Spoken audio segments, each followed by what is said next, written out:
Okay, so now let me show you how we can basically write a couple of functions to make some relational operations. And we will start with something very, very nice. We will start with writing a function that should compare between two given points. Okay? So let's say we will compare, let's use int equal points, and this function should receive just 2 points, point p1 and point p2. And basically, all this function is going to do is to compare between all of the fields in this point, in point p1 and point p2. And we are going to say that if p1.x, okay, very important, do not use if p1 equals to p2. We talked about it. That simply won't work, at least not for now. So we will say that if p1.x equals to p2.x and p1.y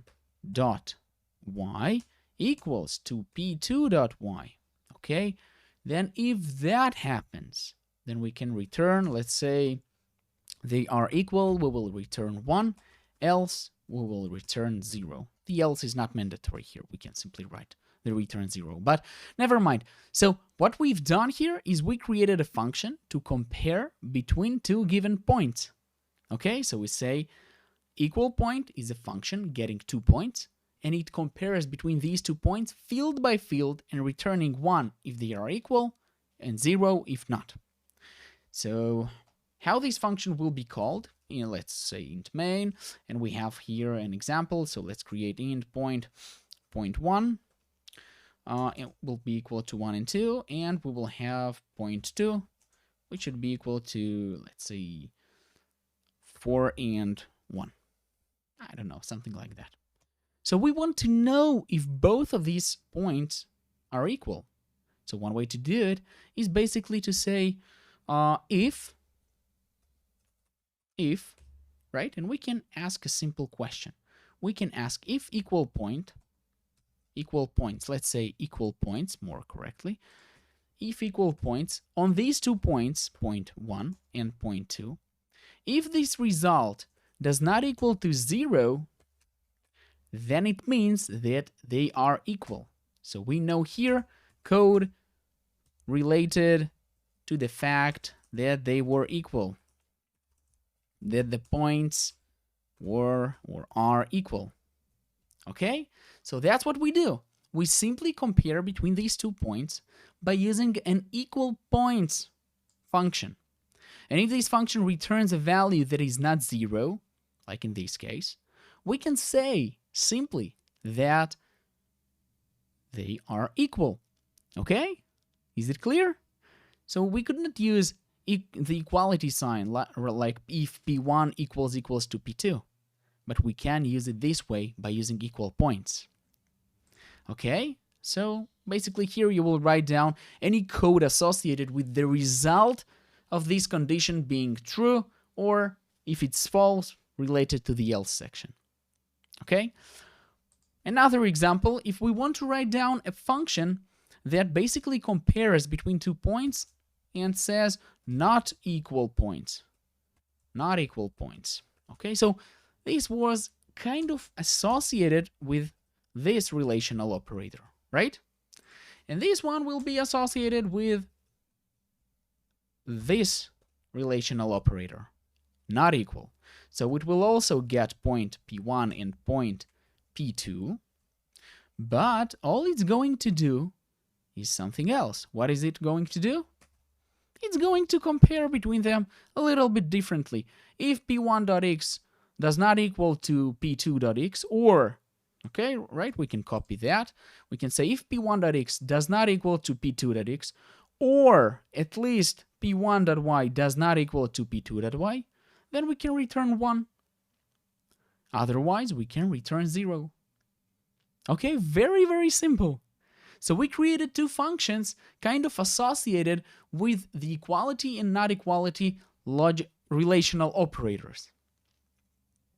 Of course, we could have used the implementation of this function, not equal points, by calling the equal points and basically setting the opposite result. Okay, return not equal points. Well, I did the most trivial way.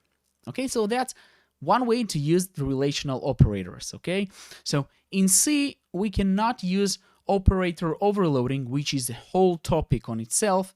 But in C++, the operator overloading section is one of its biggest features. Okay, so that's something that I recommend you to also learn. Okay, here we learn it this way. Here we will learn it this way. Okay, so that's just two examples to using the points. And also let's use, I don't know, some additional example on like how we can compare between employees. So let's create something, okay? Let's say int equal by age, and we will receive two employees. We will receive employee E1 and we will receive employee E2. So there are going to be two employees and we are going to compare them by age. So we are going to ask a simple question. If E1.age, right? If E1.age, and we can make this function even more unique. If it's equals to E2.age, then we can return 0, right? But if, okay, we can use the else. It's not mandatory, but just for simplicity, let's use it. But if E1.age is less than E2.age, then we can decide on some, I don't know, signature for our own, return -1. And else, if that's not the case, this is referred to E2.age or E1.age greater than E2.age. Okay, so then we will return 1. So we have written some function, okay, maybe instead of equal, we will use compare by age. And this function is responsible for comparing two employees' variables, two variables of an employee type by age. So this function is of the following structure. If both of the employees have the same age, then the function is going to return 0. If the first employee is younger than the second one, then we are going to return 1. And if the second employee is younger than the first one, we are going to return 1. Okay, so -1, 1, and 0. That's just something that we've created to kind of mimic the relational operations between two elements, two variables of an employee type. Okay, by comparing the age. We could also do pretty much the same just by comparing their IDs, right? We can compare by ID. We can compare by ID. So if ID, then that's the case. And the same here, and the same here, right? Pretty much. So now in the main function, we will be basically able to create variables of an employee type. And then if we need it, we can call these functions compare by ID, we can call this function compare by age, and basically provide it with two employees, and these functions are going to compare them by one of these fields. We can also use it for comparing by name, right? There is also an option to do that. But I think you got the idea of how we can use it to our advantage. So I hope that everything regarding this matter is clear to you.